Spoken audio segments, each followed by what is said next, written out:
Welcome back friends. आप सुन रहे हैं रचना 107.8 FM. Time by the studio clock 3:05। अगर आप गहरी नींद में सो रहे हैं सो डेफिनेटली आप जगे नहीं हैं, लेकिन अगर आप जगे हुए हैं और आप उन लोगों में से हैं जो इस सस्टेनेबिलिटी की दौड़ में हमारे साथ हैं, आप इस मुहिम में हमारे साथ हैं और हमारी इस longest non stop live radio show में बने रहने वाले हमारे साथ, then I definitely love you. But at the same time, I have to say कि ये एक बहुत खास मुहिम है जिसे हम खास तौर पर सस्टेनेबिलिटी का नारा जन जन तक पहुंचाने की कोशिश करने के लिए इंडिया और एशिया बुक ऑफ रिकॉर्ड्स में अपना नाम दर्ज कराने की कोशिश कर रहे हैं। हम चाह रहे हैं कि भाई हम आपको नॉन स्टॉप इन्फॉर्मेशन दें दिन और रात। हम लाइव रहने वाले हैं सभी आरजेस और आपको सस्टेनेबिलिटी के अलग अलग आयामों की जानकारी दें। लेकिन अगर हम सस्टेनेबल डेवलपमेंट गोल्स की बात करें तो फिलहाल हम बात कर रहे थे कि किस प्रकार हमारे सस्टेनेबल डेवलपमेंट गोल्स में एजुकेशन बहुत जरूरी है, स्किल डेवलपमेंट बहुत जरूरी है, लेकिन उसके साथ साथ शुरुआत करें घर से,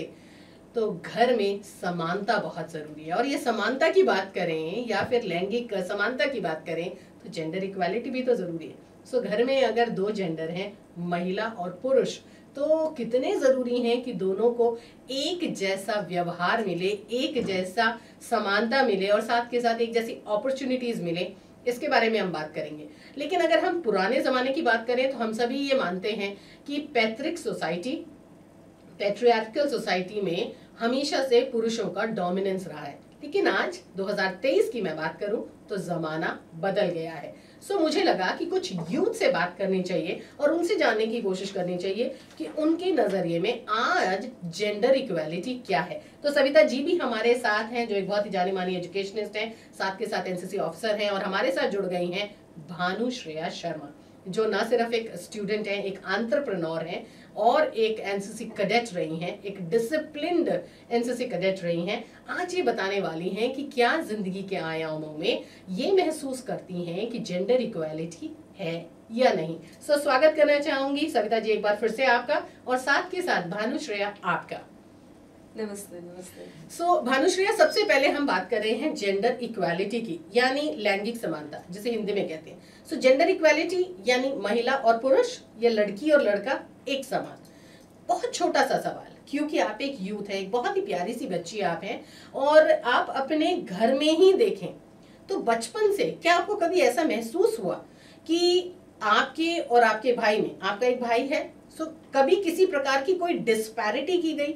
जैसे आपने हिंदी फिल्मों में देखा होगा पुराने जमाने में जिस प्रकार से हमेशा से ये दिखाया जाता था कि भाई अगर एक लड़का है घर में तो उसे बहुत ज्यादा प्यार और दुलार दिया जाएगा, उसे बहुत सारी फ्रीडम दी जाएगी, लेकिन जो लड़की है उसके ऊपर बहुत सारे अंकुश लगाए जाएंगे या बहुत सारे रिस्ट्रिक्शंस लगाई जाएंगी। सो आप अपनी परवरिश अपने घर से शुरुआत करिए और मुझे बताइए कि कैसा महसूस हुआ, कभी आपको महसूस हुआ कि जेंडर इनइक्वालिटी है या इक्वालिटी नहीं है?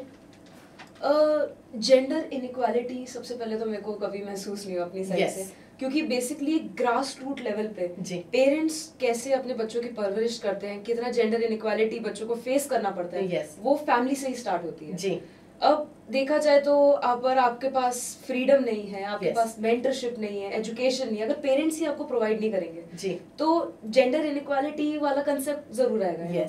बट एज अभी हम जो यूथ हैं, हम यंगस्टर्स हैं, मेरे को नहीं लगता कि we are facing this much issue. हमारे लिए एवरीथिंग इज इक्वल। अगर छोटा भाई है घर में या कुछ भी है तो एवरीबडी इज कोडिपेंडेंट और इक्वल फ्रीडम है और इक्वल मेंटरशिप मिलती है। वाओ। सविता जी, आपके भी बच्चे हैं, मैं जानना चाहूंगी कि जब परवरिश की बात हो रही है तो आप एक माँ हैं, किस प्रकार की परवरिश जेंडर इक्वालिटी के लिए जरूरी होती है? क्योंकि शुरुआत इक्वालिटी की घर से ही होती है और तभी वो समाज में फैल सकती है। देखिए, ये पुरानी मान्यता थी कि लड़कियों को घर का काम सिखाया जाए, उनको बाहर ना भेजा जाए, लेकिन अब समय बदल गया है जी। पेरेंट्स को ये समझ में आ गया है कि बच्चे हैं और लड़कियों को भी उतनी ही फ्रीडम देनी चाहिए। ये घर में भी जैसे हम परवरिश के तौर पे हम अक्सर लड़कियों को कहते हैं भाई खाना बना दे, और लड़का उस वक्त पे घर में कोई काम नहीं करेगा क्योंकि लड़के को कोई काम करने की ऐसी कोई जरूरत नहीं है क्योंकि आगे इसकी बीवी होगी वो काम करेगी। पर अब ये कंसेप्ट चेंज हो गए हैं, वो अपने काम सभी घर में काम करते हैं, सभी एंजॉय करते हैं, सभी पढ़ने जाएंगे, सबके लिए इक्वल अपॉर्चुनिटी है, इक्वल रिस्पॉन्सिबिलिटीज। चेतन भगत एक बहुत ही नोटेड राइटर हैं, ऑथर हैं, और सबसे अच्छी बात है उन्होंने एक बार कहा था, ये एग्जाम्पल मैं अक्सर कोट भी करती हूँ, उन्होंने एक बार अपने एक इंटरव्यू में कहा था कि मेरे माता पिता मुझसे प्यार नहीं करते हैं। जितने भी वहाँ पर मीडिया के पर्सनल्स थे उन सभी का ये आश्चर्य था कि क्या आपके माता पिता एक ऐसे पुत्र से प्यार नहीं करेंगे, ऐसे बेटे से प्यार नहीं करेंगे जो एक अवार्ड विनिंग नॉवेलिस्ट है या इतने सेलिब्रेटेड सेलिब्रिटी हैं। उन्होंने उनसे पूछा कि ऐसा आप क्यों सोचते हैं कि आपके माता पिता आपसे प्यार नहीं करते हैं। उनका ये कहना था कि बचपन से, IITian है चेतन भगत, आप सभी जानते हैं, और जिस प्रकार की शिक्षा उन्हें मिली है, जिस प्रकार की लाइफस्टाइल उन्हें मिली है, उन्होंने बहुत अच्छी शिक्षा प्राप्त की है। उनका ये कहना था कि मेरे माता पिता ने एक डिस्पैरिटी रखी। मेरी जो बहन है उन्हें घर का सब काम करना आता था और मुझे पानी गर्म तक नहीं करना आता था। जब मैं पहली बार इंजीनियरिंग कॉलेज में आया मुझे महसूस हुआ कि मुझे तो कुछ आता ही नहीं है और मैं इतना डिपेंडेंट हूँ कि मैं अपनी एक मील को खुद नहीं बना पाता हूँ, अपने कपड़े खुद नहीं धो पाता हूँ। और जबकि अगर आप देखें IIT में या इंजीनियरिंग कॉलेजेस में लड़कों को बहुत सारे काम खुद करने पड़ते हैं हॉस्टल में। वहाँ उन्हें ये महसूस हुआ कि अगर मुझे भी ये चीज़ सिखा दी जाती तो आज बाहर आकर मैं कुछ सीख पाता या मैं अपने लिए डिपेंडेंट हो पाता। मतलब मैं शायद इस प्रकार से अपने आप को इंडिपेंडेंट कर पाता जितना कि लड़कियां अक्सर कर पाती हैं। एक लड़की के लिए अगर वो हॉस्टल जाती है और वो घर की चार दीवारी से दूर है तो उसे कभी ये फिक्र नहीं करनी पड़ती है कि मैं खाना कैसे बनाऊंगी, क्या मैं एक सैंडविच या फिर एक मैगी या फिर एक बर्गर या कोई भी चीज बना पाऊंगी या नहीं। उसे ऐसा लगता है कि ये काम तो बहुत आसान है, पर लड़कों को ये काम बहुत मुश्किल लगता है क्योंकि यहीं से परवरिश की शुरुआत होती है, जेंडर इनइक्वालिटी।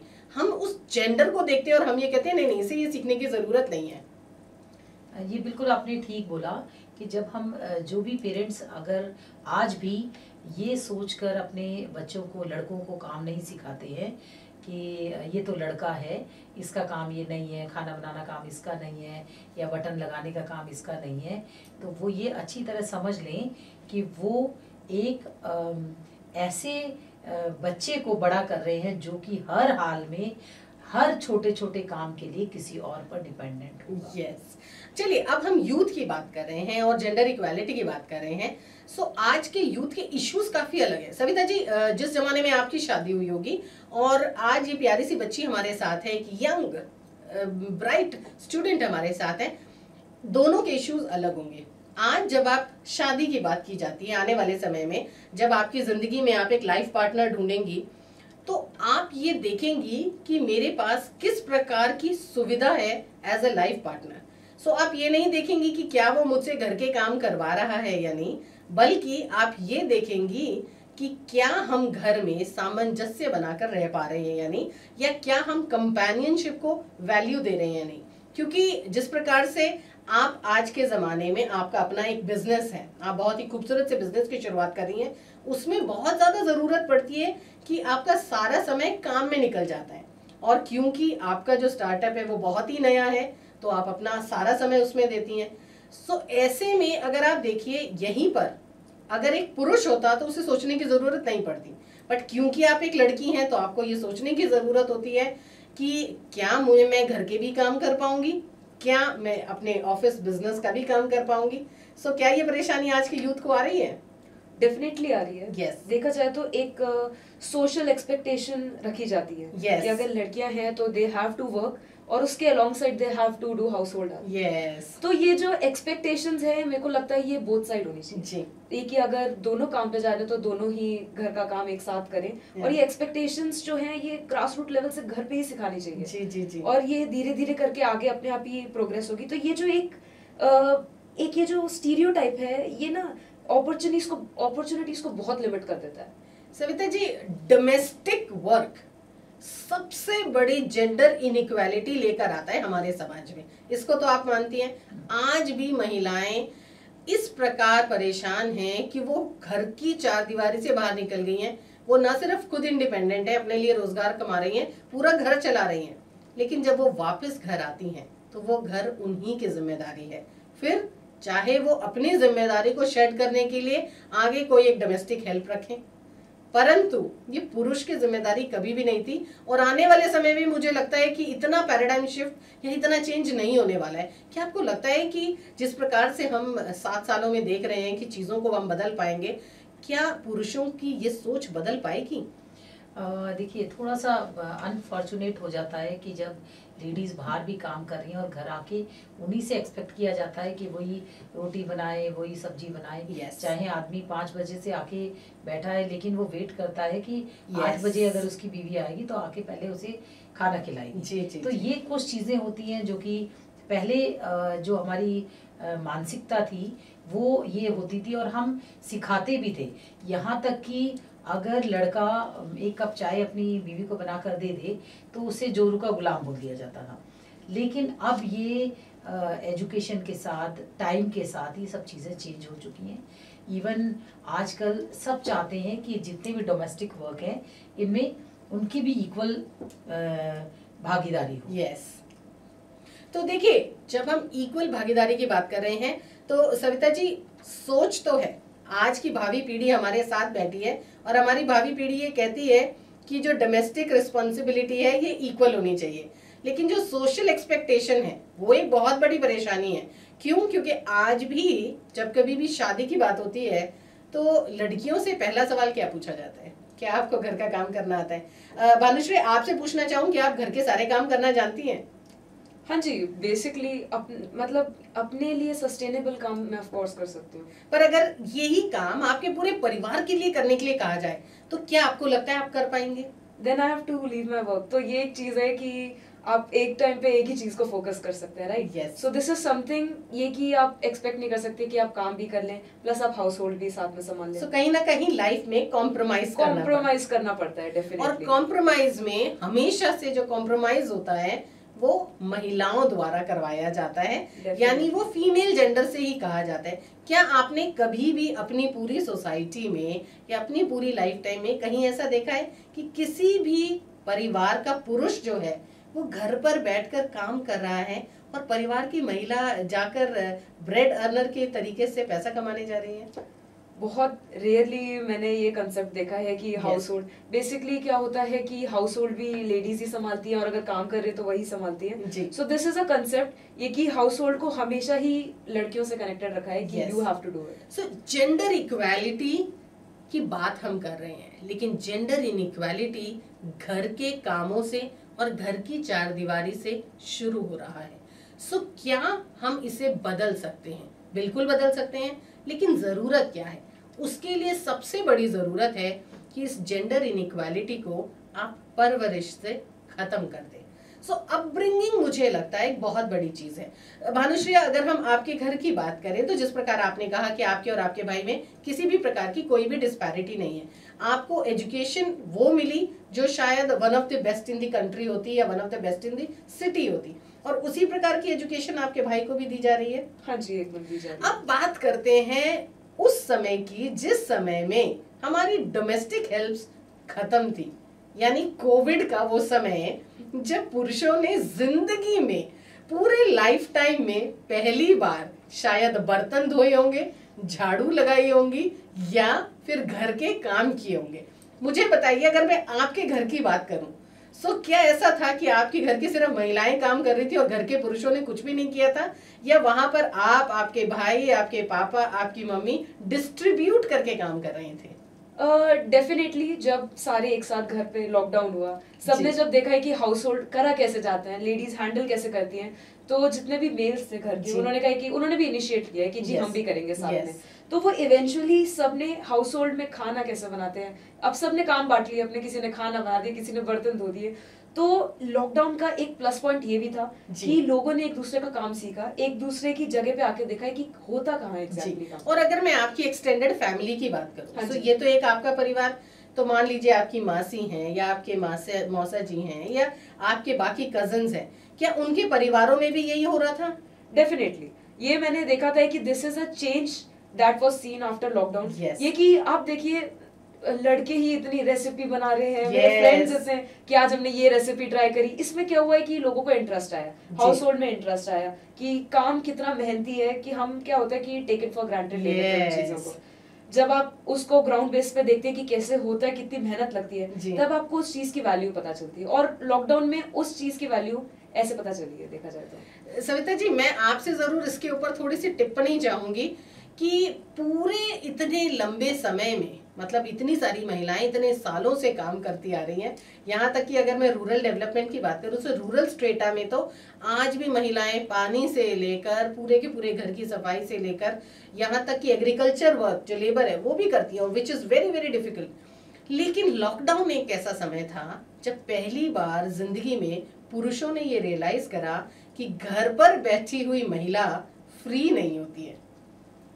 ये पैंडेमिक मैं ये कहूंगी कि एक बूंद था जी, वरदान की तरह आया, बिल्कुल वरदान की तरह आया कि खुद सबने, जेंट्स ने ये महसूस किया। अक्सर ये बोला जाता था कि जैसे एक पूछा जाता है कि आपकी मदर क्या करती है, तो कहा जाता है कुछ नहीं। yes. तो वो अब मैंने महसूस किया, सब कहने लगे कि she is a home maker. Making home is also not very easy. तो उन्होंने ये रियलाइज किया, पहले कहते थे कुछ नहीं, लेकिन अब उनको समझ में आ गया कि सब कुछ। yes. तो उस टाइम पे, पैंडेमिक के टाइम पे, इवन जो वर्किंग थे तब देखा जाता था कि इवन जेंट्स भी बच्चों को संभालने का काम है। और मीटिंग्स हैं, जूम मीटिंग्स हैं और ऑनलाइन वेबिनार्स हैं, तो दोनों ही वो भी अटेंड भी कर रहे हैं, काम भी कर रहे हैं, घर का काम भी देख रहे हैं, क्योंकि तब बाहर से कोई हेल्प नहीं थी। इवन की सिनेरियो ही नहीं था कि रात को चलो बैठ के कुछ मंगा लेते हैं, दोनों थक गए हैं, तो दोनों ही काम करेंगे। एग्जैक्टली ये एक सिनेरियो था। सो कोविड ने ना हमें जेंडर इक्वालिटी सिखाई। क्यों? क्योंकि तब कोविड ने हमें ये रियलाइज करवाया कि ये जो घर है ना, ये सिर्फ महिला की जिम्मेदारी नहीं है। बच्चों का लालन पालन सिर्फ एक महिला की जिम्मेदारी नहीं है। वो माँ जरूर है, पर वो नैनी नहीं है कि पूरे समय वही बच्चे का ख्याल रखेगी। और अच्छी बात यह है कि कोविड के समय में एक यंग सीईओ ने कहा था कि मैं इतना बिजी रहता था कि मैंने कभी रियलाइज ही नहीं करा मेरा घर चलता कैसे था। और जब लॉकडाउन हुआ और मैं उस घर में 24 घंटे और शायद काफी लंबे महीनों तक लॉक रहा, तब मुझे एहसास हुआ कि मेरी माँ और मेरी पत्नी कितना कमेंडेबल काम कर रही हैं, क्योंकि मैं जो काम बहुत सारे लोगों को डेलीगेट करके अपने ऑफिस में करवा रहा हूँ, उस काम को वो दोनों मिलकर घर पर करवा रही हैं। सो कहीं ना कहीं मुझे ऐसा लगता है, अगर पुरुषों को ये एहसास कराया जाए कि एक महिला कितना सारा काम कर रही है, तो मुझे लगता है उनके सोच और उनके विचार में एक बदलाव जरूर आएगा। क्या कहना चाहेंगी भानुश्री? क्या आपको लगता है कि आने वाले समय में जिस प्रकार से बहुत सारी चीजें अब खुल गई हैं, आज के जमाने के जो बच्चे हैं, यानी आप जो है यूथ है जो आज का, बहुत सारे टॉपिक्स को डिस्कस करता है। आप अपने फ्रेंड से इस बारे में बात करते हैं कि अगर मैंने कोई काम किया है तो घर का काम आप भी करिए। सो लगता है कि आने वाला जो भविष्य है या फ्यूचर है, वो ये यूथ आगे बहुत अच्छे से ले जा पाएगा। डेफिनेटली लेके जा पाएगा, क्योंकि देखा जाए तो we have social media, right? और वो सबसे बड़ा स्ट्रॉन्ग पॉइंट है, क्योंकि वो एक ऐसा ऑनलाइन प्लेटफॉर्म है जहाँ पे सब एक रिस्पेक्टफुल वे में डिस्कस करते हैं चीजें, अपनी सारी प्रॉब्लम्स को। तो इसमें ये भी देखा गया है कि ये जनरेशन जो है, they are talking about this. इसको एक बहुत बड़ा टॉपिक लिया गया है कि अगर आप आगे जाएंगे तो हाउस होल्ड या एवरीथिंग, ये एक स्टीरियोटाइप नहीं होना चाहिए कि ये उसका है काम तो ये उसका है। ये एक सबका रिस्पॉन्सिबल एक वे में जाना चाहिए। सविता जी, आप इससे इत्तेफाक रखेंगे कि वार्तालाप करना या एक डायलॉग होना बहुत जरूरी था? पहले की महिलाओं को तो ये डायलॉग ही नहीं मिल रहा था। There was no choice. I mean, if आज से हम 10 साल पहले की बात करें, so was any women given a choice that you can work outside but you do not work at home? ऐसा तो ऑप्शन ही नहीं था। आइए, आप घर से बाहर जाइए, आपने एक बहुत बड़ी डिग्री अर्जित की है, आप जाइए और काम करके आइए। लेकिन क्या आप घर पर काम करेंगी या नहीं करेंगी, ये क्वेश्चन कभी था ही नहीं। हाँ, ये पुराने टाइम में बेशक ये क्वेश्चन या ये एक सिनेरियो था कि आप बाहर काम करेंगी तो भी आप घर का काम तो आप ही करेंगी, चाहे आप जॉब करें, ये घर का काम आपके ही जिम्मे होगा। तो ये एक जेंडर इनइक्वालिटी एक डोमेस्टिक लेवल पे, डोमेस्टिक काम के लिए, जो कि एक बहुत बड़ा काम है, जो कि बहुत जिम्मेवारी का काम है। एक घर चलाना कोई मजाक नहीं है।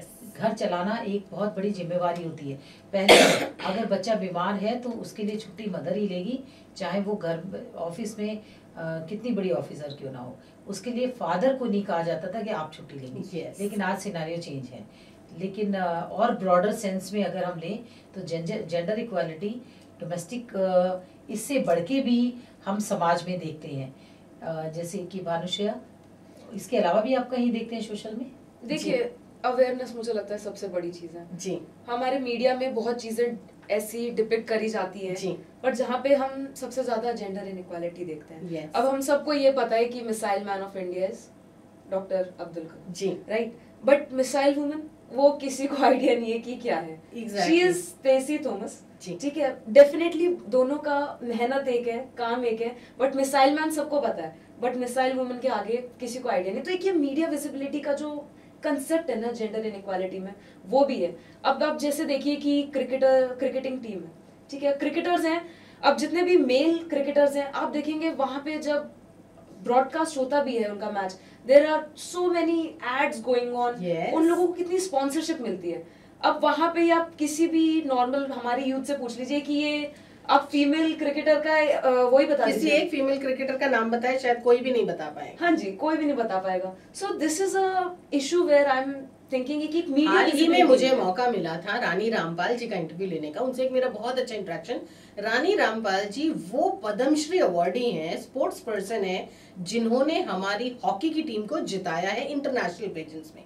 लेकिन कैन यू बिलीव कि जब मैं उनसे पहली बार मिली तो उनका ये कहना था बहुत कम मीडिया किसी फीमेल स्पोर्ट्स पर्सन का इंटरव्यू लेने आता है, क्योंकि सारा का सारा मीडिया जो है उसका फोकस तो मेल स्पोर्ट्स पर्सन पर होता है। उनका ये कहना था कि आज भी अगर हम हॉकी खेलने जाते हैं सो हमें इतना एक्सपोजर नहीं मिलता है भारत में आने के बाद जितना कि जो पुरुष स्पोर्ट्स पर्सन है उन्हें मिलता है।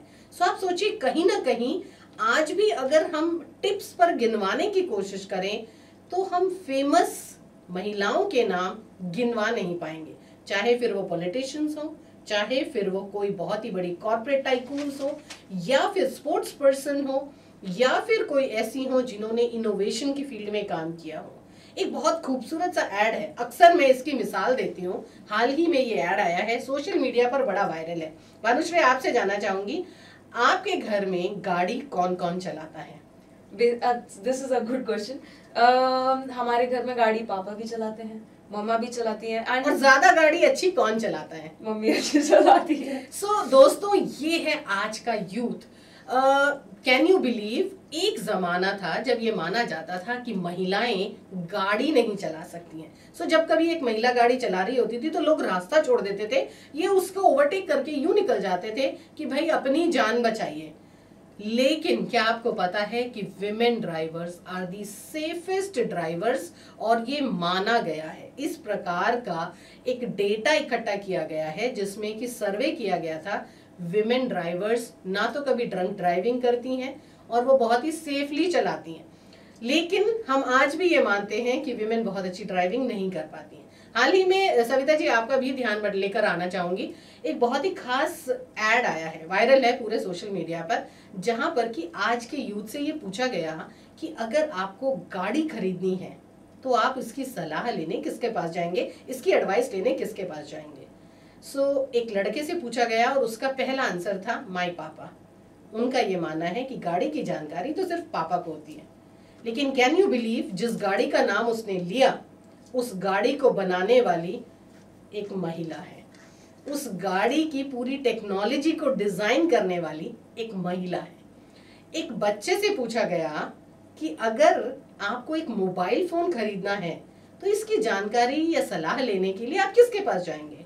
ऑफ कोर्स जो भी कोई भी आपके यहाँ पे भाई है या मेल सोसाइटी में, उसका आंसर था मेरा दोस्त या मेरे पापा।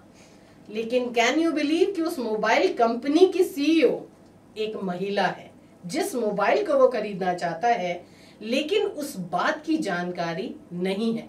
सो कहीं ना कहीं मुझे ऐसा लगता है मीडिया एक बहुत बड़ा रोल निभा सकता है जेंडर इक्वालिटी में। क्या कहेंगी भानुश्री आप? ये आपकी बात सही है। एक lack of representation, gender role का, एक रोल मॉडल का जो लैक ऑफ रिप्रेजेंटेशन है कि जी लड़कियां भी कहीं लीडर्स हैं। अब जैसे आप देखिए कि हमारे डिफेंस मिनिस्टर जो थी, है ना, so this is a lack, और ये लैक की वजह से ना बाकी बच्चे भी या फिर बाकी भी यूथ इन्फ्लुएंस नहीं हो पाते। yes. उनको लगता है जब ऊपर लड़कियां बैठी ही नहीं है तो हम शायद से नीचे ही रहने के लिए वो बने। This is so women leaders की जरूरत है, बट विमेन लीडर्स हैं ही कितनी?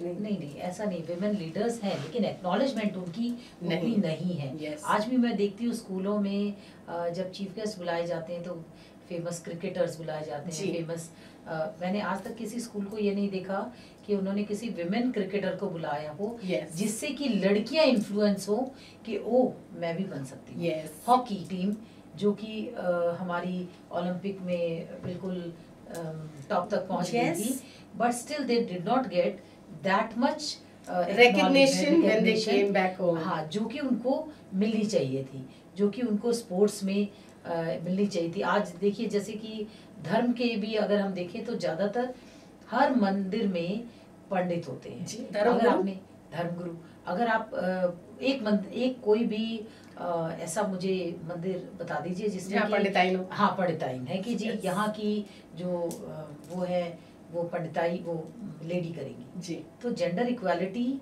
ऐसा नहीं है, हमारे मतलब जगह जगह पर बिखरी पड़ी है और इसका एक बहुत बड़ा जो मतलब रोल है वो मीडिया का है। मीडिया ने बहुत इग्नोर किया है लेडीज को एक्नॉलेज करने में जी। पर क्या आपको लगता है कि इसमें कहीं ना कहीं थोड़ी बहुत जिम्मेदारी खुद महिलाओं की है? क्या ये कहीं कमी महिलाओं में रह गई है क्योंकि हम में प्रतिस्पर्धा या कंपटीशन की भावना कम होती है और सरेंडर की भावना बहुत ज्यादा होती है? हमें ऐसा लग रहा है कि परिवार का पुरुष अगर आगे आ रहा है तो हम पीछे हो जाएंगे, चाहे एक ही परिवार से दो इंसान बहुत ही प्रतिभावान हो, अगर पुरुष आगे है तो वो कहेगी, महिला कहेगी कोई बात नहीं, I will take a back seat, सारी लाइमलाइट आपको मिलनी चाहिए। क्यों? क्योंकि हमें ऐसा लगता है कि घर में ही प्रतिस्पर्धा या घर में ही कंपटीशन है, सो हमें किसी भी प्रकार के कलह को नहीं उजागर करना चाहिए। हाँ। और ये जो मेल ईगो है ये भी तो एक बहुत बड़ा कारण है। नहीं देखिए, lady is always known for a personality who is making home, making relations। ये many a times sacrifice ladies कर देती हैं इसलिए क्योंकि उनका परिवार चलता रहे, relations बने रहे, but that does not mean कि they should not be acknowledged। ये अक्सर देखा गया है, even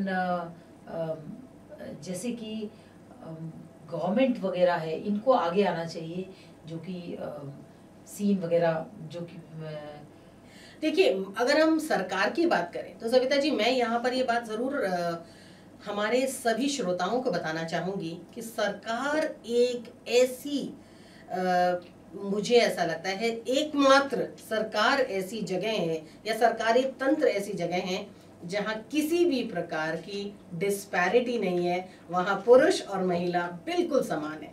अगर आप देखेंगे कि आज महिलाओं के लिए उतनी ही सीट्स रिजर्व्ड हैं जितनी पुरुषों के लिए। आज सिर्फ एक ऐसी जगह है जहां पर पे पैरिटी है।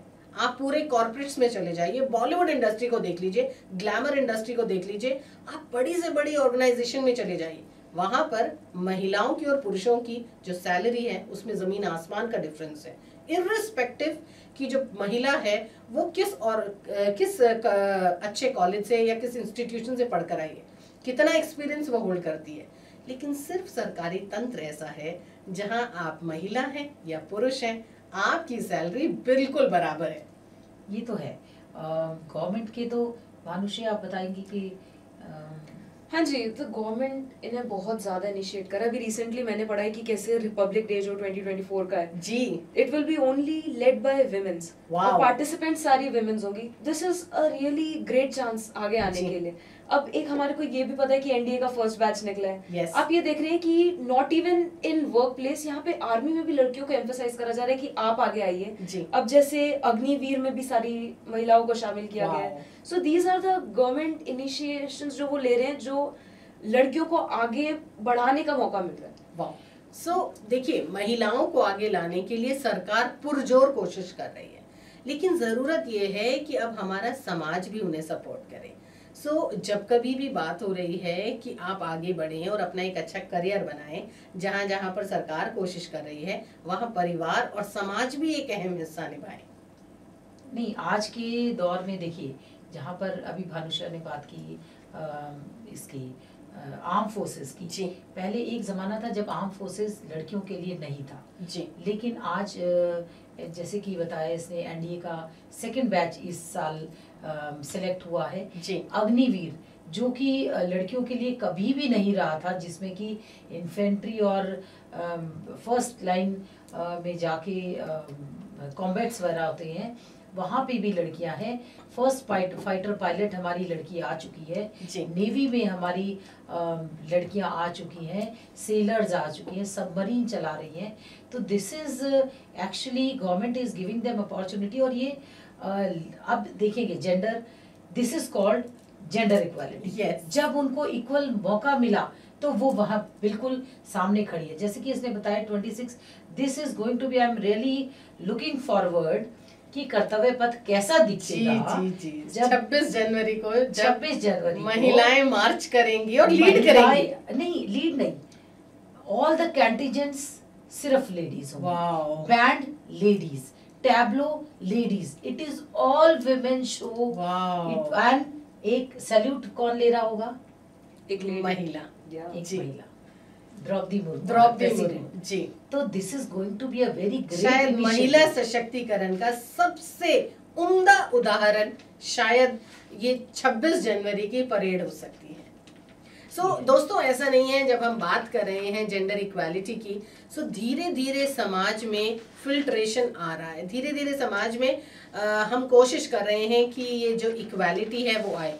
लेकिन अगर हम रूरल सेटअप की बात करें तो आज भी लगता है कि एक समय लगेगा जब वहाँ का अगर हम देखें सोच, उसे हम बदल पाए। सोच में परिवर्तन अगर आता है तो कहीं ना कहीं हम ये देख पाते हैं कि जब रूरल से और अर्बन तक ये पूरी जर्नी पहुंचेगी तो ये इक्वालिटी जो है हम उसे अचीव कर पाएंगे, और जो इनइक्वालिटी अभी हम देख रहे हैं वो इक्वालिटी में बदल जाएगी। लेकिन अगर हम बात करें साइंस एंड टेक्नोलॉजी, इसने एक बहुत बड़ा अहम हिस्सा निभाया है महिलाओं को सशक्तिकरण देने में और जेंडर इनइक्वालिटी को इक्वालिटी में बदलने में। और उसका अगर हम उदाहरण देखें, आज की महिला अपने घर पर बैठकर इंडिपेंडेंट हो सकती है। उसे ये भी जरूरी नहीं है कि वो अपनी चार दीवारी से बाहर निकले, क्योंकि देखिए महिलाओं के साथ बच्चे की परवरिश एक बहुत बड़ा इशू आता है। और अगर आप कॉर्पोरेट का डेटा देखें, कॉर्पोरेट का एक डेटा कहता है कि मेजर करियर सेटबैक महिलाओं में तब होता है जब उनकी पहली डिलीवरी होती है या उनका पहला बच्चा पैदा होता है। अब देखिए महिलाएं, क्योंकि उनके पास ये नेचर का गिफ्ट है कि वो बच्चा तो पैदा करेंगी ही, फैमिली तो वो शुरू करेंगी, लेकिन क्या इसका मतलब ये है कि वो अपना प्रॉमिसिंग करियर छोड़ दें? नहीं, क्योंकि देखिए एक महिला जब अपने करियर के सीढ़ी या उस लैडर को चढ़ रही होती है तो उसकी उम्र आमूमन 27 से 30 साल हो रही होती है। और जब वो समय आता है तो उस समय पर वो अपनी फैमिली के कारण अपने करियर को सैक्रिफाइस करती है। मैं एक बहुत खूबसूरत उदाहरण देना चाहूंगी, एक ऐसी डॉक्टर का जो हमारे ही शहर में रहती हैं, लेकिन उनके जो पति हैं बहुत ही जाने माने इंडस्ट्रियलिस्ट है, और उनका ये कहना था कि जितनी सैलरी आप जाकर रात बेरात ऑपरेशंस करके या लोगों की सेवा करके पाती हैं, उससे ज़्यादा पैसा तो मैं आपको घर बैठे दे सकता हूँ। पर सवाल ये है कि जो विजडम, जो नॉलेज और जो इंटेलिजेंस और साथ के साथ जो सर्विस एक डॉक्टर दे सकता है, शायद वो घर बैठकर सिर्फ एक बच्चे की परवरिश करके एक बहुत बड़े रिसोर्स को समाज की सेवा करने से रोका जा रहा है। क्या कहेंगे आप? नहीं, ये बिल्कुल सही आपने बोला कि देखिए जो क्योंकि बाय नेचर ये है कि बच्चा तो पैदा एक महिला ही कर रहा है और देखभाल करनी है। देखिए इनिशियल जब बच्चा छोटा होता है तो माँ बाप को देखना, माँ को ही देखना होता है, तो दैट इज ये एक छोटा सा गैप जरूर उसके करियर में आ जाता है। लेकिन दिस ये जेंडर इनइक्वालिटी नहीं बनाएगा, क्योंकि वो अपना उसके बाद अपना करियर, अगर वो चाहेगी कि मुझे अपना करियर बनाना है तो वो बहुत सारे इंतजाम कर सकती है। आज के जमाने में yes there are lot of options, जैसे कि वर्क फ्रॉम होम, और इनफैक्ट एक बहुत ही जानी मानी कंपनी है जिसका नाम मैं नहीं लेना चाहूंगी, लेकिन उन्होंने महिलाओं के लिए कम बैक किया है। उनका ये कहना है come back to the world of corporate, और उनका ये कहना है कि आपने अगर पूरी जिंदगी में अपने करियर में कभी भी ब्रेक लिया है, क्योंकि आपने मटर्निटी ब्रेक लिए हैं, सो हम आपको इस इंडस्ट्री में वेलकम करते हैं। सो अलग अलग रोल्स में वो महिलाओं को ना सिर्फ एनरोल कर रहे हैं, लेकिन उन्हें मौका दे रहे हैं कि आप आए, मेन स्ट्रीम में वापस अपना करियर बनाएं और अपने एक्सपर्टीज को दें। क्योंकि देखिए at the end of the day हम एक बहुत खास एक्सपर्ट रिसोर्स भी तो मिस कर रहे हैं। हाँ, ये बिल्कुल आपने ठीक किया, क्योंकि लेडीज हमारा एसेट है, लेडीज हमारी एक एसेट है and they are multi talented, चाहे वो घर में है चाहे बाहर है। और एक मैं आपको थोड़ा सा ध्यान दिलाना चाहूँगी, because I my self is teacher, कि 90% of occupation of teacher yes is yes. But देखिए फिर वही बात सविता जी मैं यहाँ भी कहना चाहूंगी, टीचिंग को हमेशा से फीमेल के साथ इसलिए जोड़ा गया है क्योंकि इससे पहली बात नोबल प्रोफेशन, सेफ प्रोफेशन, और सबसे जरूरी चीज कि इसका जो टाइम है वो बहुत ही कन्वीनियंट है। सो सुबह सुबह अगर एक महिला जाती है, अपने बच्चे की परवरिश कर पाती है, अपने बच्चे को एजुकेशन दे पाती है, और दोपहर तक वो आ जाती है। और जॉब्स जैसे आज देखिए रात के 3:41, मैं being an RJ and being a female, आप दोनों experts being a female, we are out of our house and we are sitting in the studio and addressing the entire community. So मुझे बताइए कि कितने ऐसे घर हैं जहां पर महिलाएं ये रोज कर सकती हैं। सो जिस प्रकार के जॉब्स ऐसे होते हैं जहां ये डिमांड रहती है कि महिलाएं घर से बाहर निकलें, अपने कंफर्ट से बाहर निकलें, क्या उन्हें उनका परिवार सपोर्ट करता है? क्योंकि देखिए 1 दिन 2 दिन तो हर कोई सपोर्ट करता है, पर अगर आपकी ये जॉब है, it's your profession, so by default लोगों की सोच हो जाती है कि रोज रोज तो हम ये नहीं बर्दाश्त करेंगे, एक ऐसा जॉब ढूंढो जो कन्वीनियंट हो। क्या कहेंगी सविता जी आप? हाँ नहीं, ये देखिए काफी कुछ फैमिलीज हैं जिनका ये रूढ़िवादी है, जिनका ये सोच है, या जो मैनेज नहीं कर पाते हैं या नहीं करना चाहते हैं, ये उनकी एक सोच हो सकती है। अदरवाइज जो आर्म फोर्सेस में लेडीज हैं वो तो साल में 2 ही महीने कराएंगी, और जो ऑफिसर्स हैं वो तो हमेशा। और अगर हम बात करें टीचिंग की भी, जितने भी आप देखते हैं कि स्कूल्स हैं, जैसे जवाहर नवोदय वगैरह है, सब होते हैं, ये सारे ये schools, these are full time schools, yes, and even if you are a teacher, you will not be at home, क्योंकि आपको वहीं रहना है। केंद्रीय विद्यालय में आप एज अ टीचर जॉब करते हैं, you can be transferred anywhere in the India, तो ये इसके लिए ऐसा नहीं है कि टीचिंग जॉब बहुत इजी है, लेकिन ये है कि परिवार का एक साथ होना एक लेडी के लिए बहुत जरूरी है। जी, और देखिए जब सविता जी बात करी है परिवार की, मैं ये जरूर कहना चाहूंगी, ऐसे ही बहुत सारे परिवार मिलकर एक समाज बनाते हैं, ऐसा ही बहुत सारा समाज मिलकर एक राज्य बनाता है, ऐसे ही बहुत सारे राज्य मिलकर एक देश बना रहा है, और बहुत सारे देश मिलकर विश्व बना रहे हैं। So in the end it starts at home. क्या कहना चाहेंगे भानुश्री आप? डेफिनेटली, जैसा कि कहा कि देखिए अगर आप जेंडर स्टीरियोटाइप्स भी हैं, सोशल नॉर्म्स भी, हमने उसको भी हटा दिया, हमने एजुकेशन भी प्रोवाइड कर दी, और मतलब we did everything from our side, yes, but still एक जो रेजिस्टेंस है ना चेंज का, वो बहुत मायने रखता है। किस तरफ से आता है, क्या कहेंगे आप? बेसिकली देखिए, सबसे पहले तो जैसे कहा हमने, जैसे स्टार्टिंग में ही कहा था कि ग्रास रूट लेवल पे फैमिली ही होती है हिंड्रेंस। अब अगर आप खुद आप जाएं, आप कहें मेरे पास ये एक आइडिया है, मेरे को इसमें कंपनी खोलनी है, अगर आपको घर पे ही मना कर दिया तो आप बाहर कहाँ जाएंगे उस रिसोर्सेज? ये बहुत जरूरी है। जिस प्रकार से एक बेटा अगर आता है और आकर ये कहता है मुझे कंपनी खोलनी है, I want to do some business, so उसे प्रमोट किया जाता है। लेकिन अगर एक बेटी ये कहती है तो सबसे पहला आंसर आता है आप तो पराया धन है, शादी करके कल चले जाएंगे। 2 चीजें जो महिलाओं को आज भी इक्वालिटी नहीं दिलाती हैं। सबसे पहली चीज उनका शादी करके पलायन या घर चले जाना या दूसरे घर चले जाना, और दूसरी चीज क्राइम अगेंस्ट विमेन। एक बहुत बड़ा कारण है कि आज भी बड़े से बड़े सेक्टर की बात करें या फिर विस्तार रूप से हम बात करें, जैसे ही महिलाओं के खिलाफ क्राइम होते हैं, आप न्यूज़पेपर उठाइए, सोशल मीडिया उठाइए, रोज की ये कहानियां हैं कि आप देखेंगे महिलाओं के खिलाफ बहुत सारे क्राइम हो रहे हैं. So ultimately what happens is they realise that we are safe at home, and when you are safe at home you are back to zero. You will not go out of the house, you will not explore your potentials, and definitely you end up becoming just a homemaker. और जहां से शुरुआत हुई थी कि मैं घर पर क्या कर सकती हूँ, ये सारी चीजें वहीं आ जाती हैं. हाँ, but crime is not limited outside the home. Crime it is at home, घर के अंदर domestic violence. क्योंकि एक this is dowry is the I feel main culprit जो कि लेडीज के खिलाफ वो करता है, और जिसके कारण आज भी रूरल एरियाज में they don't like to have girls. सिर्फ गर्ल चाइल्ड अपने आप में एक टैबू बहुत बड़ा. सो कहीं ना कहीं देखिए हमारे समाज में ना ये सीप्ड इन है बहुत बुरी तरह, ये हमारे समाज के फैब्रिक में है, पर हमें इस फैब्रिक को चेंज करने की जरूरत है. धीरे धीरे हमें कोशिश करनी है कि लोगों की सोच बदले. एक मुहिम रेडियो मानव रचना 107.8 FM ने की है.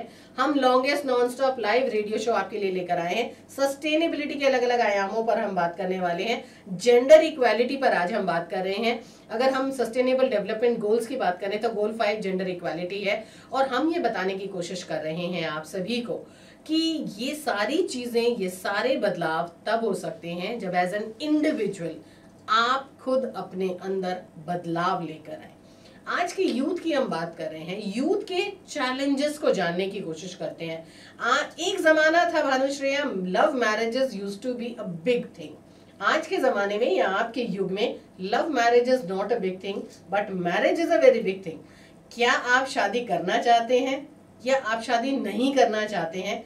आज के जमाने में ये एक बहुत बड़ा सवाल है. बहुत सारी ऐसी महिलाएं या यंग लड़कियां हैं जो अपने पैरों पर खड़े होकर अपने एक अच्छे करियर को बनाना चाहती हैं. उनकी प्रायोरिटी मैरिज या शादी नहीं है, क्योंकि सेटल डाउन होने में ही आपकी जिम्मेदारियों की शुरुआत, और फिर जिस प्रकार से हमने अभी चर्चा की. बट आज भी अगर आप देखें हर घर में एक ही सवाल कि जैसे ही आपकी एक उम्र आती है तो सबका ये कहने का या फिर सोच विचार बन जाता है. क्या कहेंगी, किस प्रकार से लेता है आज का यूथ इस चीज को? एग्जैक्टली अब देखा जाए तो आजकल अगर मैं अपने फ्रेंड्स ग्रुप से बात करूं तो everyone is scared about the term marriage. क्योंकि आप ये सोचते हैं कि अब मेरे पास एक करियर है, मेरे पास अपॉर्चुनिटी है, अब मेरे को आगे ग्रो करना है. बट आपकी एक एज आती है जब आपकी फैमिली मेंबर्स कहते हैं अब शादी करनी है. बट हमने सोसाइटी को ऐसा बना दिया कि अब शादी करनी है इज लाइक अब आपका फ्रीडम खत्म है, अब आपके करियर ऑप्शंस खत्म है, और अब आप you have to just focus on your family. तो दिस इज अ पार्ट जिसको बना दिया गया ऐसा है कि ये एक बहुत स्केरी पार्ट है. इसलिए जो अब आप ये देखेंगे कि मेनी ऑफ द गर्ल्स, उनका कंसेप्ट ही ऐसा होता है कि we are avoiding to get married. सबसे बड़ी बात ये जो हिंड्रेंस है ना, इसको हटाना है देखा जाए तो. Yes, so Bhanushree is very right. अगर हम एक लेटेस्ट आंकड़े देखें तो बहुत सारी ऐसी महिलाएं हैं जो शादी नहीं करना चाहती हैं या किसी भी प्रकार की रिलेशनशिप, कमिटेड रिलेशनशिप में एंटर नहीं करना चाहती हैं. उसका एकमात्र कारण है बहुत सारी जिम्मेदारियां महिलाओं पर आना. सो जब कभी भी महिलाओं के ऊपर जिम्मेदारी की बात आती है सो ऑटोमेटिकली सारा का सारा बोझ, और वो शुरुआत वहीं से जहां से हमने की थी कि परिवार की जिम्मेदारी एक महिला की होनी चाहिए. अगर ये बंटवारा हो जाए, क्योंकि देखिए जब एक बच्चा या एक लड़की या एक लड़का या एक यूथ शादी नहीं करता है सो वो एज निकलने के बाद हमारा जो बायोलॉजिकल क्लॉक है, कहीं ना कहीं एक ऐसा समय आएगा जब बहुत सारे यूथ शादी नहीं करेंगे या कमिटेड रिलेशनशिप्स में नहीं होंगे तो हमारे पॉपुलेशन में एक गैप आ जाएगा. एक ऐसे टाइम आएगा जब सिर्फ बुजुर्ग पॉपुलेशन या बहुत यंग पॉपुलेशन रह जाएगी, जो इकोसिस्टम के लिए बहुत खराब है. क्या कहेंगी सविता जी आप? नहीं, आपने बिल्कुल ठीक बोला कि ये जनरेशन गैप वगैरह, लेकिन इसके लिए देखिए यही इन सभी मुद्दों को मुझे लगता है समाज को एड्रेस करने की जरूरत है. सो अगर हम बिगर फ्रेम में सोचें और छोटे फ्रेम से हम हटे तो हमें ये देखना चाहिए आज के हमारे छोटे से डिसीजन या मूव से हम आने वाले भविष्य को खराब कर देते हैं. हाँ, ये अवेयरनेस, बट मुझे ऐसा लग रहा है बिकॉज एक एजुकेशन, आज की जनरेशन एजुकेटेड जनरेशन है. आज की जनरेशन जैसे कि हमने बताया कि परवरिश भी आजकल चेंज हो गई है, तो they like to adjust. They like to go for a new life, जहाँ पर कि दोनों ही काम करेंगे, दोनों ही घर की रिस्पॉन्सिबिलिटी निभाएंगे, बच्चा भी होगा तो वो दोनों का होगा। तो एक बदलाव सविता जी, भानुश्री आपसे जानना चाहूंगी, आया है। पहले एक जमाना होता था जब आपकी शादी होती थी तो आपका नाम और आपका सरनेम दोनों बदल दिया जाता था, बहुत कॉमन सा एक ट्रेंड होता था। बट आजकल अगर आप देखें तो जब एक महिला की शादी होती है, एक लड़की की शादी होती है, तो वो अपना पहला सरनेम रिटेन करती है, यानी अपनी आइडेंटिटी को रखती है और साथ के साथ अपनी दूसरी आइडेंटिटी को जोड़ लेती है। घर की नेम प्लेट्स पर पुरुषों के नाम से अब महिलाओं का नाम आने लगा है। अगर मैं अपने घर की नेम प्लेट की बात करूं तो yes, there are 2 names, so 2 individuals उस घर में रहते हैं, कहीं इंडिविजुअल आइडेंटिटी आने लगी है। अगर हम देखें इसी चीज को, सो जहां पर हम बात कर रहे हैं चीजों के बदलाव की, प्रियंका चोपड़ा ने हाल ही में अपनी बिटिया का जो नाम रखा है, अच्छी बात यह है कि वो चाहती थी उनकी नानी का नाम वो अपनी बिटिया को दें, क्योंकि उनका एक जुड़ाव या इमोशनल कनेक्ट अपनी नानी से था। सो उनकी नानी मालती नाम था तो उन्होंने रखा, लेकिन उसके आगे उन्होंने मालती, मेरी, जोनस, चोपड़ा सब रखा। सो दैट मीन्स उनकी नानी का नाम, उनकी मम्मी का नाम, उनका सरनेम, उसके हस्बैंड का सरनेम, सब कुछ है। सो एक बच्चे के पास शायद दोनों परिवारों की आइडेंटिटी है और आइडेंटिटी लॉस नहीं है, ये अच्छी बात है। सो कहीं ना कहीं कोशिश की जा रही है, बदलाव आ रहा है, बदलाव को हम धीरे धीरे समाज में लाने की कोशिश कर रहे हैं। लेकिन क्या आपको लगता है कि जिस प्रकार एक विजुअल थिंकिंग या एक सपना हमने देखा है कि जेंडर इक्वालिटी को बहुत जल्द हम अचीव करेंगे, सो इसका सबसे बड़ा मतलब रूट अगर कहें तो क्या हो सकता है? किस चीज से इस इक्वालिटी को बहुत जल्दी पाया जा सकता है? देखिए, एक तो जो मेल की सोच है जी, मेन है कि अगर आदमी ये सोच ले कि नहीं, समाज हम दोनों से मिलके चलेगा और हम जो लेडीज करें, वैसे धीरे धीरे ये चेंजेस आ रहे हैं। अगर आप देखें साउथ में और ट्रक ड्राइवर्स, शुरुआत एक लेडी ने की थी, लेकिन आज बहुत सारे ट्रक ड्राइवर्स जो कि और जॉब्स में गिने जाते हैं, लेडीज कर रही हैं। पिंक टैक्सीज एक बहुत बड़ा, पिंक टैक्सी, पिंक ऑटोज हैं, वो तो बहुत बड़ी हेल्प है लेडीज के लिए। पेरेंट्स भी उसमें बेच के थोड़ा सा अपने बच्चों को सेफ हो जाते हैं। ऑटो है, ड्राइवर्स हैं, even bike riders are also ladies. This is something recently Savita ji mention करना चाहूंगी, I had gone to Kolkata and I was extremely thrilled. रात के 2 बजे जिस प्रकार से, क्योंकि हम एक नए शहर में थे और हम भ्रमण कर रहे थे, हम पूरे कोलकाता को एक्सप्लोर कर रहे थे, हमारी गाड़ी का पेट्रोल खत्म हुआ और रात के 2 बजे हम एक पेट्रोल पंप पर गए। आप विश्वास नहीं करेंगी, पेट्रोल पंप पर रात को 2 बजे एक महिला पेट्रोल पंप पर आई और उसने पेट्रोल फिल किया एंड मैंने उनके साथ सेल्फी क्लिक कराई। For the only reason I was thrilled कि मैं नॉर्थ इंडिया में ये नहीं देख पाती हूँ, क्योंकि हम ये कहते हैं रात के 2 बजे petrol pump is not safe. वहां पर तो आप पुरुषों के साथ जाते हुए भी डरते हैं, आप तो ये सोचेंगे oh my God, how can we really go out of the house. But उस समय पर किसी एक पेट्रोल पंप पे, जहां पे कोई पेट्रोल भरवाने नहीं आता है, वहां पर एक महिला निश्चिंत बड़े ही आराम से रोजमर्रा की तरीके से अपना ये काम कर रही है। तो शायद बदलाव हमारे समाज में है, बस एक्सेप्टेंस नहीं है, अवेयरनेस नहीं है, या लोग उसे देख नहीं पा रहे। क्या कहेंगी? बेसिकली मैं कहूँगी कि अगर हम देखें कॉलेज लेवल पे, अभी हम यूथ की ही बात कर रहे हैं, कॉलेज लेवल पे यूथ में, आप कॉलेजेस में कितने हमारे इनिशिएट किए जा रहे हैं कि जी आप एनजीओ में जाइए, एनजीओ से कनेक्ट करा जा रहा है, बच्चे जा रहे हैं आगे बाहर, उनको ग्राउंड बेस पे पता चल रहा है जी देखिए दिक्कत कहाँ पर है। जब आप एक बार जाके रूरल एरियाज में जाके देखते हैं, आपको पता चलता है कि देखिए ये दिक्कत है। और ये नहीं, आप ये देखिए कि हमारे गवर्नमेंट ने कितना कुछ प्रोवाइड करा है। अब मेट्रो की सुविधा है, अब मैं लड़की हूँ, मेरे को 11 बजे रात को आराम से ट्रैवल करना है, we have a separate coach for this. अब हमारे पास, हमने कितनी ऑटो रिक्शा देखी है, फीमेल ऑटो रिक्शा। इस प्रकार से जैसे महिला हेल्पलाइन है, अगर हम देखें तो महिला हेल्पलाइन आपको इमीडिएट सपोर्ट दिलाती है, दुर्गा शक्ति है। यस। इसी के साथ साथ अगर रात की बात करें, सो अभी फिलहाल इस प्रोग्राम को करने के लिए जब मैं ट्रैवल करके आ रही थी तो मैं आप सभी को बताना चाहती हूँ, हमारा शहर भी सेफ है और हमारे शहर में लेडी पीसीआर वैन्स चल रही हैं जहां पर कि महिला कांस्टेबल्स हैं। सो ऐसा नहीं है। अगर आप बड़कल मोड़ की बात करें तो वहीं पर ही एक पीसीआर वैन थी जिसमें महिलाएं बैठी हुई थी। और आप अगर आपको लगता है कि किसी प्रकार की भी आपको मदद की जरूरत है, और रात को तो खास तौर पर अगर रात के 10 बजे के बाद आप एक महिला है और आपको ऐसा लगता है कि आपके पास कोई कैब फैसिलिटी नहीं है या आप अपने घर जाना चाहती हैं, सो इस प्रकार की फैसिलिटी खास तौर पर हमारे शहर में है जहाँ की महिला पीसीआर वैन्स हैं, वो आपको आपके घर तक छोड़ कर आएंगी and you do not need to pay any payment to them. क्यों? क्योंकि वो चाहती हैं आप एक सेफ शहर में, सेफ एनवायरनमेंट में अपने घर तक पहुंचे। सो आप ये महसूस करें कि आप बिल्कुल सिक्योर्ड हैं, सेफ हैं और डरने की कोई ज़रूरत नहीं है। सो कोशिश की जा रही है, प्रयास किए जा रहे हैं, हम अलग अलग आयामों से कोशिश करने की कर रहे हैं कि ये जो जेंडर इनइक्वालिटी है ये खत्म हो। महिलाएं डरना खत्म हो जाएंगी, रात को सड़कों पर महिलाएं नजर आएंगी तो आपके लिए जाना आसान हो जाएगा।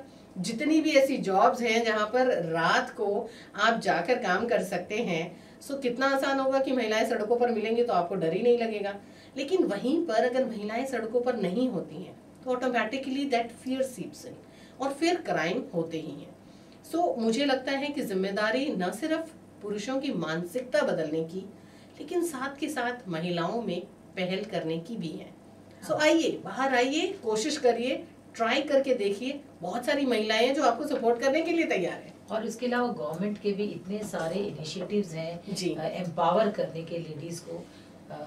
जीरो बैलेंस से लेडीज के लिए स्पेशली जीरो बैलेंस से अकाउंट खोले जा रहे हैं जी। जब आप कोई भी प्रॉपर्टी रजिस्टर करते हैं, यू विल फाइंड कि अगर वो लेडीज के नाम पे है तो वो सबसे कम अमाउंट पे है जी। तो ये भी एक इनिशिएटिव है कि लेडीज को एम्पावर किया जाए जिससे कि जेंडर इनइक्वालिटी थोड़ी सी कम हो जी। वैसे सविता जी, आपने ना बड़े मेरे दिल को छूता हुआ टॉपिक हमेशा से रहा है कि जब कभी भी डिसीजन मेकिंग की बात आती है और खास तौर पर फाइनेंशियल या प्रॉपर्टी रिलेटेड यानी इन्वेस्टमेंट वाली, वहाँ महिलाओं का जो रोल है वो जीरो कर दिया जाता है। आज भी अगर आपको एक प्रॉपर्टी खरीदनी है, I don't think anybody will go and even consult the women of the house. ये डिसीजन एक पुरुष का है। ये घर कैसा होना चाहिए, कितने स्क्वायर यार्ड्स का होना चाहिए, क्या सुविधा होनी चाहिए, प्रॉपर्टी कितने में मिल रही है, वो पूछते भी नहीं है। इसी प्रकार अगर घर में कोई भी पैसा आया है कहीं से भी, अगर उसकी कोई फाइनेंशियल इन्वेस्टमेंट है, the women are never asked. क्या कहेंगे आप? नहीं, ये एक एस्पेक्ट से ठीक है जी। लेकिन अभी देखें तो आगे, क्योंकि जब आप बैंक्स में जाते हैं जी, बाकी कॉर्पोरेट में जाते हैं, जहाँ पर कि मैंने तो देखा है जितनी फाइनेंशियल एडवाइसेस लेडीज ही दे रही होती है जी। काफ़ी बैंक्स में मैंने देखा financial advisors are all women. Yes. तो ऐसा नहीं है, लेकिन ये है कि जो रूरल सोच है उससे ऊपर उठने की ज़रूरत तो हमें है। यस। तो देखिए, कहीं ना कहीं सोच बदलने की ज़रूरत है, कहीं ना कहीं समाज को बदलने की ज़रूरत है, पुरुषों को अपनी मानसिकता बदलने की ज़रूरत है। लेकिन उसी के साथ साथ महिलाओं को भी ये रियलाइज़ करने की ज़रूरत है कि अब ज़माना बदल रहा है। उनके पास बहुत सारे इक्विपमेंट्स हैं, उनके पास अवेयरनेस है, ना सिर्फ उनके पास बहुत सारा रिसोर्सेज हैं, उन्हें ये रियलाइज कर रहा है कि अपनी इक्वालिटी के लिए उन्हें अपनी आवाज़ उठानी पड़ेगी। उन सभी महिलाओं की बात कर रही हूँ जिन्होंने आज तक आवाज़ नहीं उठाई है, जिन्होंने समाज से कभी भी किसी प्रकार की कोई मदद की गुहार नहीं की है। वो आज भी ये सोच रही हैं कि समाज के बदलाव के बाद हमारे अच्छे दिन आएंगे। सो आपके अच्छे दिन आए हुए हैं, सिर्फ ज़रूरत ये है कि आप अपने उस शेल से बाहर निकलें, इन सारी चीज़ों को, अवेयरनेस को जानने की कोशिश करें। और अगर हम सरकार की बात करें, समाज की बात करें, तो बहुत सारे ऐसे एनजीओज हैं, विमेन एनजीओज हैं, जो न सिर्फ महिलाओं की सुरक्षा का काम कर रहे हैं, महिलाओं को स्वावलंबी बनाने का काम कर रहे हैं, उन्हें इंडिपेंडेंट बनाने का काम कर रहे हैं, उन्हें अपने पैरों पे खड़े करने का मौका दे रहे हैं। बहुत सारे ऐसे एनजीओज हैं जो होम मेकर्स को ये मौका दे रही हैं कि वो अपने जीवन में एक सेकेंड ट्राई करें। So they are giving you a second chance. Go out, explore and feel that how you can create this equality. और मैंने हमेशा से देखा है जब कभी भी महिला में वो कॉन्फिडेंस आता है कि I am valuable, I am worth it, automatically आप देखेंगे कि उनके अंदर एक बदलाव जरूर आता है। तहे दिल से धन्यवाद कहना चाहूंगी सविता जी, भानुश्रेया, आज इस खूबसूरत सी longest non stop live radio show का आप हिस्सा बने, इस हमारी ऐतिहासिक जर्नी का ना सिर्फ आप हिस्सा बने लेकिन आपने अपने एक्सपर्ट राय हमें जरूर दी, न सिर्फ रेडियो मानव रचना की इस जर्नी में लेकिन इस खास अगर बात करें जेंडर इक्वालिटी की जर्नी में आप हमारे साथ हैं।